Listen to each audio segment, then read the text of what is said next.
Good evening, friends. How are you, Bacha Party? This is your friend, philosopher, and guide, Dr. Sunil Kannal, taking your 10th standard revision lectures on science along with Anubhavi Foundation. We are bringing you the revision lectures of Science 1 and 2.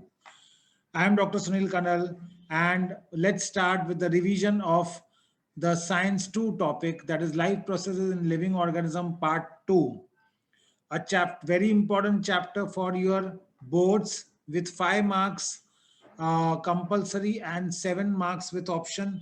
A very nice chapter too, and many good things and interesting things to study upon. Okay. So we had seen in life process one something about the respiration, how the glycolysis, how the Krebs cycles occur, and the ATP is generated. And also we saw something about the cell division, that is mitosis and meiosis. In this chapter, we are going to see something about reproduction and its type. Now, what is reproduction? The very important thing which we should know is something about what is reproduction. So, dear friends, we always know that like begets like. Okay, there is a great saying, like begets like. What do you mean by like begets like? That is, the organisms or living organisms give rise to same young ones. Okay, that is, the dog will give rise to or give birth to puppies. Okay, human beings will give rise to human babies, and so on and so forth. But why this is necessary? Reproduction is a very important life process, and it is necessary because it helps in sustaining the species. Because every organism, all living organisms have a limited lifespan, but the species has to continue. That is, organisms are mortal, but species are immortal. For that, reproduction becomes a very important life process. So what is life reproduction? Reproduction of new organism of same species by earlier existing organism is called, or that is formation of new organism of same species by earlier existing organism is called reproduction. It's a very important characteristics of living organism. It is also one of the various reasons responsible for evolution of new species, because Darwin's theory says that from the simple living organisms, the complex ones have evolved just because the reproduction with reproduction changes have been occurring. Okay. There are two methods of reproduction. So what are the two methods of reproduction? Reproduction, okay, can be divided into two main methods or two types of reproduction. One is asexual and the other is sexual method of reproduction. Okay, so these are the two major methods of reproduction. As asexual, the name suggests there are no sexes involved, while sexual reproduction, it involves the sexual characters, that is male and female organisms. Okay, so we are going to see something about them. So there are two methods, asexual and sexual reproduction. Now, what is asexual reproduction? Process of formation of new organism by an organism of same species without involvement of gametes. No gamete formation, no egg formation, no sperms, but still the new organism is formed. As this reproduction does not involve union of two different gametes, the new organism has exact genetic similarity to the parent organism. This is uniparental reproduction, very important. Suppose you have to write the distinguish between asexual and sexual reproduction, still you have got the points here. And it occurs by mitotic cell division. Absence of genetic recombination is a drawback. Why? Because you cannot evolve the new species because there is no genetic recombination or meiotic division. But it's a very fast process, which is an advantage of this type of reproduction. So you can see asexual reproduction in unicellular organisms. As we can see here, prokaryotes like bacteria, protista like amoeba and paramecium, euglena, and eukaryotic cell organelles like mitochondria and chloroplast perform asexual reproduction by binary fission. When I talk of binary fission, Okay, binary fission is a type of reproduction, asexual reproduction, when in which one parent organism will give rise to two daughter organisms, or do example, one parent amoeba give rise to two daughter amoebae. Okay, so it is generally occurring. Okay, binary fission occurs either by mitosis or amitosis. Even there is no mitotic division, it's a simple process of division.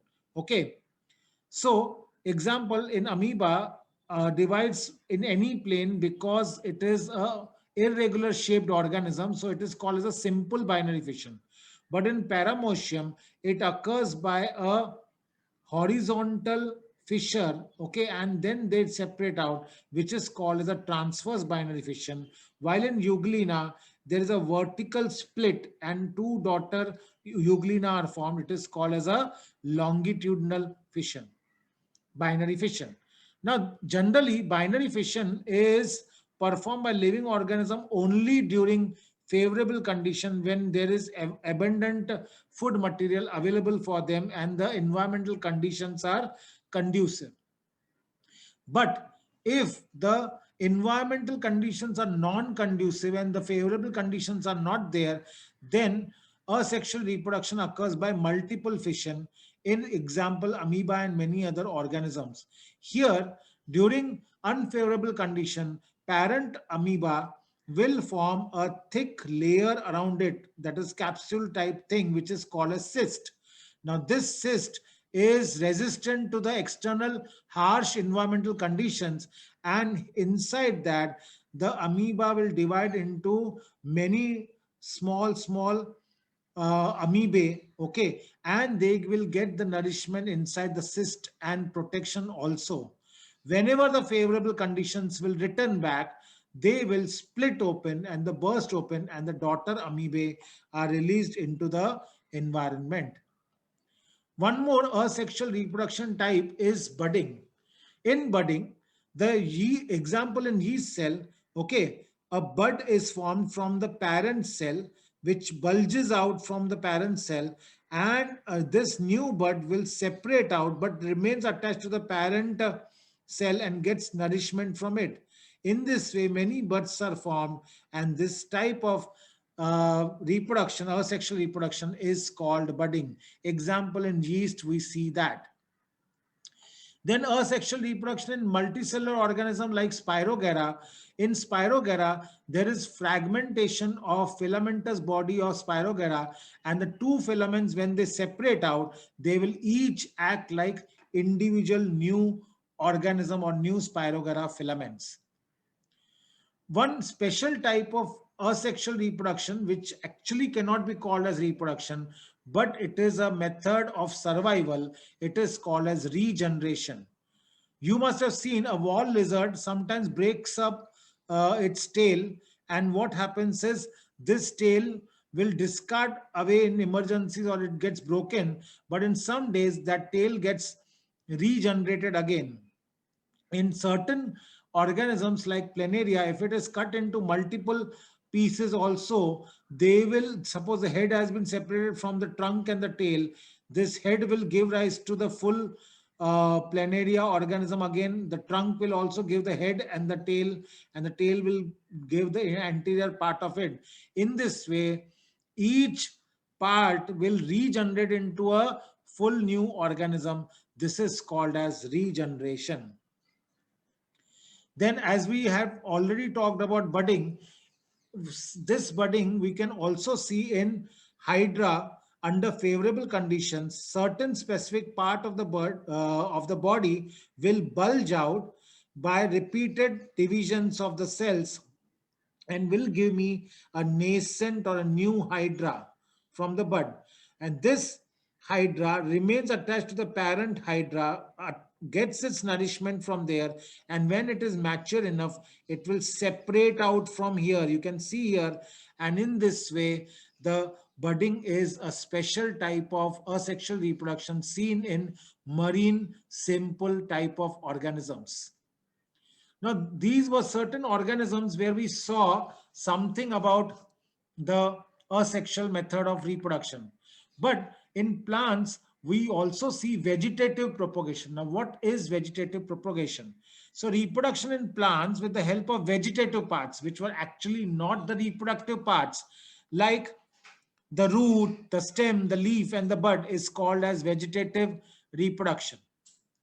Vegetative reproduction in potatoes is performed with the help of eyes, that is the buds, while in bryophyllum, it is with the help of buds which are present at the corner or the notches of the leaves, and which are called as the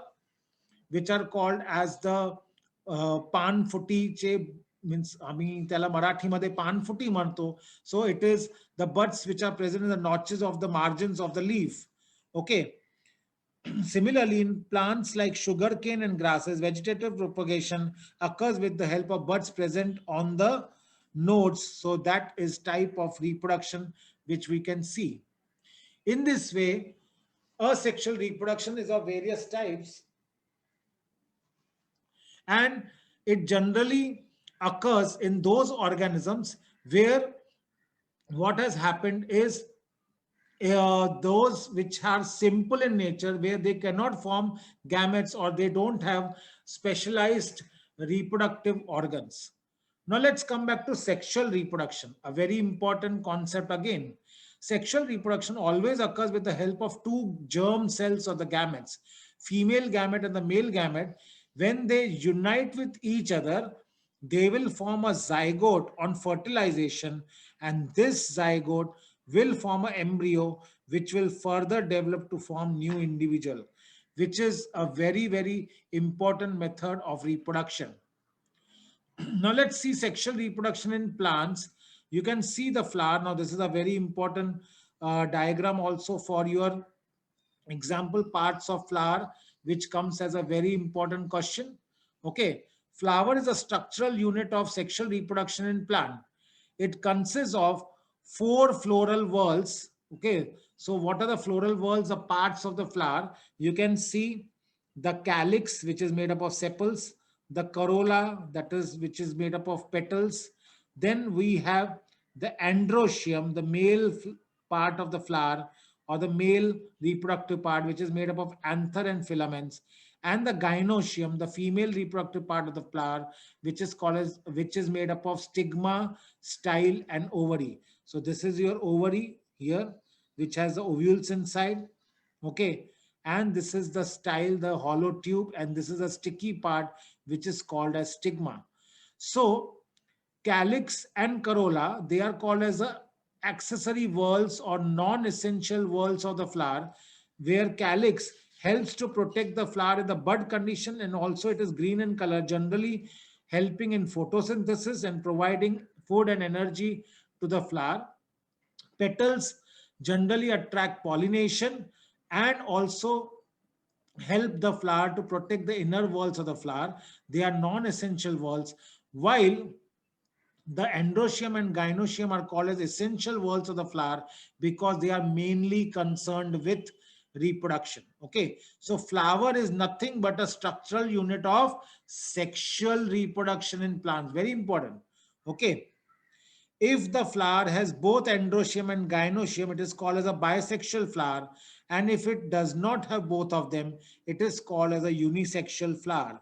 Okay, where it can be either a male flower if only androecium is present, or it can be a female flower, okay, where only the gynoecium is present. Example, in papaya, you can see this distinction. Now coming to double fertilization, again a very important topic. Now, as we know that whenever the pollination occurs, the pollen grain, either in self-pollination from the same flower or the other flower of the same plant, the pollen grains will fall on the stigma, or in cross-pollination, it will come from the other uh, plants, okay, other plants of the same species, and pollen grains represent the male reproductive cells. When they fall on the sticky stigma, they will develop, okay, in a pollen tube which will have two male gametes. It will enter into the ovary and reach the ovule. Whenever it reaches the ovule, the pollen tube will burst open and release two male gametes. One of the male gamete will unite with the egg cell to form the zygote, while the other male gamete unites with the polar nucleus to form the secondary endospermic nucleus. Okay, that is triploid endospermic nucleus, which is nutritive in nature. Thus, two fertilizations have occurred. The first fertilization is between one male gamete with the egg cell to form the zygote, while the other is with the secondary nucleus or the polar nucleus to form triploid endospermic nucleus or the endosperm. And thus, two fertilizations have occurred simultaneously. It is called as double fertilization. It is a unique feature of angiosperms. Very, very important features of angiosperms. Okay, now coming to sexual reproduction in human beings. We know that human beings have are two different organisms, males and females. We know that. So let's see what happens in reproduction in males and females. Okay, so first let's see something about the human male reproductive system. The human male reproductive system mainly consists of the primary sex organs, which are called as testes, which are placed in a pouch of skin just below the abdominal cavity, okay, between the two thighs, and that is called as scrotum. Generally, they are placed below the body, internal body surface, because to maintain the temperature lower than the body temperature so that the sperms are produced normally. Now, these testes will produce two things, very important. One is they are useful for spermatogenesis, that is sperm formation, which are male eggs. And second is testes are also concerned with production of male sexual hormone, that is testosterone, which give male characteristics to human males. Okay. Now, the sperms which are produced, they are then released into the epididymis. From the epididymis, which is a tortuous duct-like structures, okay, from a pair of testes, they will come into the next, that is vasa differentia. And then from the vasa differentia, the sperms are carried, okay, through the seminal vesicle ducts, and then they will become common ducts here, okay, and then the prostatic ducts also will release their prostatic fluid into it, and they will become semen, and then they will enter into the urethra, which is a common duct for both, that is the urine, that is the excretory system, as well as the reproductive system. This urethra will also get corpus gland secretion, which will lubricate the passage of the urethra during sexual intercourse, and it will move through the penile organ or the penis, which is a highly vascular structure. Vascular means rich blood supply, gets erect during the sexual intercourse, and then the sperms or the semen is released into the vaginal tract of the female during copulation.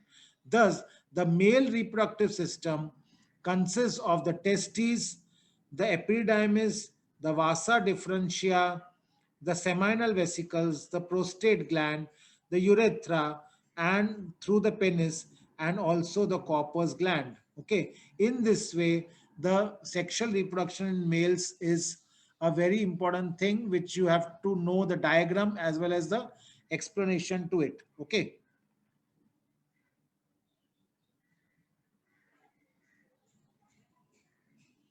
Then let's go for human female reproductive system. The female reproductive system, all in female reproductive system, all the organs are present in the abdominal cavity. It consists of a pair of primary sex organ, that is ovaries, which will produce the ovum or the ova, and also the two female sex hormones, that is estrogen and progesterone. The ova which are produced, one either one from any of the ovaries during each menstrual cycle or ovulation period, and then they are picked up by the fallopian tubes or the oviducts, and they are sent towards the highly muscular organ which is called as the uterus. Okay, if the sperm happens to fertilize it here in the oviduct, it will be implanted, the zygote will be implanted in the walls of the uterus, and the baby develops into the uterine cavity, which is then called as a womb. Okay. This uterus receives the fallopian tube. It's a highly muscular organ which can expand, and also it's a site for menstrual bleeding or the menstrual cycle. This uterus, okay, converges further into vagina, which will open to the external environment. It is a site for passage of the baby during parturition or delivery, and also the site for the ejaculation of the semen by the penis by the during sexual intercourse by the male. Thus, this is human female reproductive system. Now, the gamete formation, of course, it's a very important topic again. As I told you, the sperms are the male gametes, while ova are the female gametes present or produced in the human beings. Sperms are produced in the testes of the man, beginning after maturation from puberty till death. But in females, at the time of birth, there are 2 to 4 million immature oocytes in the ovaries of the female. Okay, and they start developing after the menarche, that is the menstrual cycle begins, and till menopause, that is 45 to 50 years of age, they will be producing oocytes or the ovum. Okay, then an oocyte matures during the fetal period and released from the ovary every month from the beginning of the maturity, that is from the menarche to the age of menopause, approximately 45 years of age. That is, menopause is stoppage of functioning of the female reproductive system or the female menstrual cycle. Okay, this is very important. We should know these things. Now, fertilization. What is fertilization? Formation of zygote by union of sperm and ovum is called as fertilization. It it is internal fertilization in human beings, occurs in the female reproductive tract. Semen is ejaculated in the vagina during copulation. The sperms swim. They are around few millions, which are released into the vagina during sexual intercourse. They swim towards the uterus and the oviduct. One of them will fertilize the ovum, and then the zygote is formed. Okay, this zygote will get implanted into the uterine wall, and then the development of the embryo occurs. Okay, total in 9 months the baby is formed and fully mature enough to be released from the uterine cavity, and that is called as the it is delivery or parturition. Okay, and the development of the embryo into the baby occurs, which is called as a pregnancy. Generally it is divided into three trimesters: first, second, and third. Okay, approximately 400 oocytes are released up to the age of menopause. Okay, out of which one or two or three may be fertilized during the lifetime. It can be more also, depending upon the reproductive activity of the female. Okay. Oocytes released from ovaries during the last few months nearing the age of menopause, that is 40 to 50 years, have lost the ability of division, and therefore, if fertilization occurs during that period, the meiotic division does not occur properly, and the child born can have certain deformities like Down syndrome. Therefore, the woman should avoid pregnancy during the later years of life. Okay, let's come back to the next part, that is menstrual cycle. Okay, we know that in females there is a monthly cycle going on from the menarche to menopause. That is when the girl child has development and maturity of her reproductive organs till menopause, that is 45 to 50 years of age. And it every 28 days they will show cyclic changes in the ovary as well as the uterus, and that is called as menstrual cycle. Okay, so this, in this menstrual cycle, it is a natural process controlled by four different hormones. What are the four hormones? These four hormones are follicle stimulating hormone, very important. We should know what are the hormones controlling.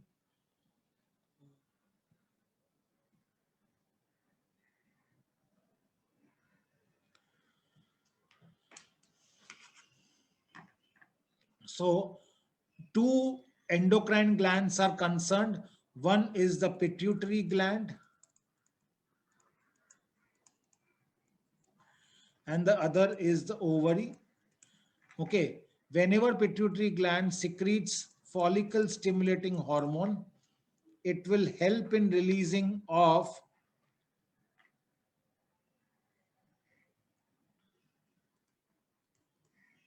estrogen from the ovary. Okay, and they will help in formation of the Graafian follicle, which will develop the ovum inside it, and the further development after the follicle stimulating hormone levels go down, it will help in formation of the next hormone, that is luteinizing hormone, which will help in releasing of progesterone from the ovary. So four hormones, that is follicle stimulating hormone, estrogen, luteinizing hormone, and progesterone, they are concerned with the menstrual cycle. Okay, so these are the four main hormones required. So let's see what happens. Four hormones which are required, as we have named them, we just saw. Okay, we can see here. Now, out of the several follicles, one of the follicles starts to develop during along with the oocyte present in it under the effect of follicle stimulating hormone, and it will secrete a hormone called as estrogen. Because of that, the endometrium of the uterus starts to develop, and it will form thick layers, okay, with multiple layers of cells, which will help, if the fertilization occurs, to implant the zygote inside the uterine wall. Okay, that is the endometrial wall of the uterus. Okay. Meanwhile, developing follicle completes its development. It bursts under the effect of luteinizing hormone on the 14th day, and the ovulation occurs. Oocyte is released. It is called as ovulation. And after ovulation, the luteinizing hormone from the pituitary gland is released, which will convert the burst follicle into corpus luteum, which secretes progesterone. Progesterone is also called as the pregnancy maintaining hormone. If the pregnancy is there, it will be released for a long period of time till the pregnancy is maintained. Otherwise, the progesterone levels also decrease, and when all the four hormones are decreased, the bleeding occurs, and this occurs for 3 to 4 days. Thus the next menstrual cycle starts. Okay, in this way, the there are four stages: the bleeding phase, the pre-ovulatory phase, the ovulatory phase, and the post-ovulatory phase. Okay, which are the four stages of what we call as a menstrual cycle. Menses are suspended or stopped during pregnancy as well as during breastfeeding of the child. This helps the female to repair her parts and organs, especially after delivery has occurred. Now, reproduction and modern technology, we should know something about that. IVF technology, test tube baby, which we are talking of.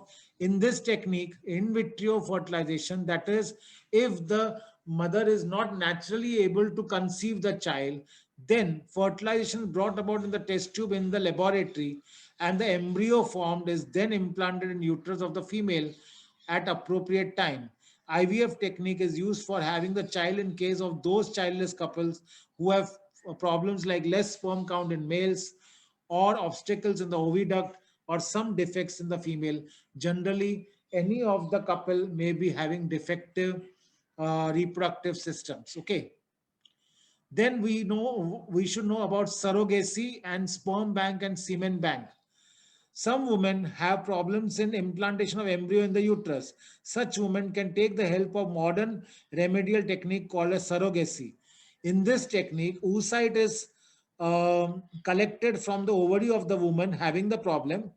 The oocyte is fertilized in the test tube by the sperms collected from her husband, and the embryo is transferred into the or implanted in the uterus of some other woman having normal uterus, but with the permission of that woman.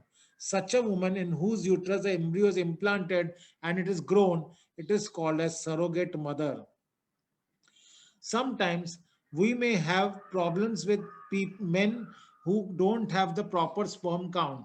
Then at that time, if the couple wants, childless couple wants children, they can collect the sperms, okay, or desired sperms from the banks, where healthy men can go, and semen can be collected during ejaculation, and they can be kept for further use for those childless couples. Okay, that is something about the sperm banks. Now let's talk of twins. Again, very interesting topic. We should know something about the twins. Two embryos develop simultaneously in the same uterus, and thus two offsprings are produced simultaneously. Such offsprings are called twins. Okay, Sita Gita Ram Shyam, हम लोग ऐसे बहुत सारे pictures में भी देखते रहते हैं. So they are twins. Now, there are two main types of twins: monozygotic twins, where one zygote splits during the development within 8 days of zygote formation and divides into two different groups of embryos. That is monozygotic twins. They are exactly alike in sex, in looks, everything. If both are females, either can be both the males, and so on. But dizygotic twins are those twins which are produced from two separate embryos, or two separate ova are fertilized at the simultaneously at the same time. Therefore, though they are twins, they may not be looking similar to each other, and also they may have same or different sexes. One can be a boy, other can be a girl. We have seen many such examples in our day-to-day life practice. And also, one of my students, they were brother and sister, and they were nothing but dizygotic twins. Okay, so they are from two different zygote formations, from two different uh, embryo sets which have been developed. So now coming to very important, that is reproductive health. Children, see, as you grow elder, you have a inquisitive nature, but along with that, we should know that as a teacher, as a guru, I would like, as a friend also, I would like to advise you that you should know about your reproductive system. Should know about the reproductive health, and also take care of those things which will not risk your life to anything or any diseases. So a person's state of being physical, mentally, and socially strong is called as health. In our country, there seems to be lack of awareness regarding the reproductive health. We have a social stigma. If we talk of the reproductive health, people feel shame on talking about it, but we should not have that condition. So various reasons like social customs, stigma, tradition, illiteracy, shyness, we don't talk about such health. So occurrence of menstrual cycle is related with reproductive and overall health of women. We should know that. Okay. So nowadays, women are working at par with men, especially women. We should take care of their reproductive health. Due to this, they have to stay outside or outdoors for a long time. Bleeding occurs during menstrual cycle. Due to this, private organs may require cleanliness and cleaning from time to time. Therefore, we have to take care. They should be educated to take care of these things. Similarly, men can also have unhygienic genitals and may develop various types of diseases, fungal rashes, etc. They should also take care of their health. Okay. In this way, children, the chapter deals with lot of aspects, a variety of aspects about reproduction. Now we'll be discussing certain questions regarding the same. Now let's see one question. Why male reproductive system is called as urinogenital tract or system? Now we know that the male reproductive system is made up of, it is called as urinogenital system, as it shares some common duct of both the urinary system and the reproductive system. That is the urethra, which is a common passage for the sperms as well as urine. Let's see one more question, that is complete the paragraph with the help of words given in the bracket. Now the words given in the bracket are luteinizing hormone, endometrium of uterus, follicle stimulating hormone, estrogen, progesterone, corpus luteum, and endometrium. So let's see how it is to be used up. If you read the paragraph in a very calm and composed manner, you can answer everything. Now see, growth of follicle present in the ovary, you have to rewrite the full paragraph and underline only the parts which you have filled up. Okay. Growth of follicles present in the ovary occurs under the effect of follicle stimulating hormone. This follicle secretes estrogen. Then endometrium of the uterus grows or regenerates under the effect of estrogen. Under the effect of luteinizing hormone, fully grown up follicle burst, ovulation occurs and corpus luteum is formed from the remaining part of the follicle. It secretes progesterone and estrogen. Under the effect of these hormones, glands of endometrium are activated and becomes ready for implantation. Thus, you can complete the paragraph.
Thank you, dear friends.